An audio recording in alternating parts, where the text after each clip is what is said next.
In June 2004, a quiet father of two drove to work at the Glenbrook Steel Mill, south of Auckland, just like he had every other morning for nearly 20 years. He parked his car, clocked in, and disappeared. His name was Jim Donnelly, and his case remains one of New Zealand's most baffling mysteries. Jim was a 43-year-old process engineer, respected at work and devoted to his family. But in the days before he vanished, something changed. He seemed distracted, unsettled.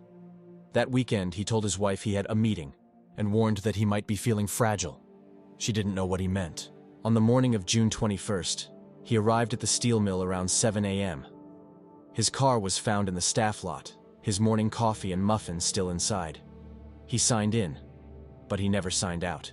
Hours later, co-workers noticed he hadn't returned from his rounds. By evening, police were called. A massive search began across the sprawling industrial site. Acres of machinery, vats, and piping. Then, days later, a discovery. Near one of the mill's acid vats lay a cluster of Jim's belongings.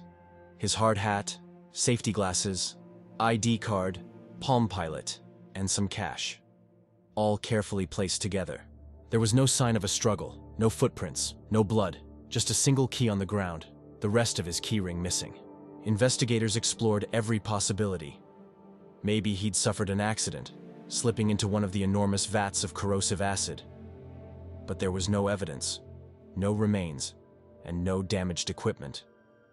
Maybe suicide. But his family insists there were no warning signs, no note, no reason to leave. Or maybe something darker. Had someone at the mill wanted him gone?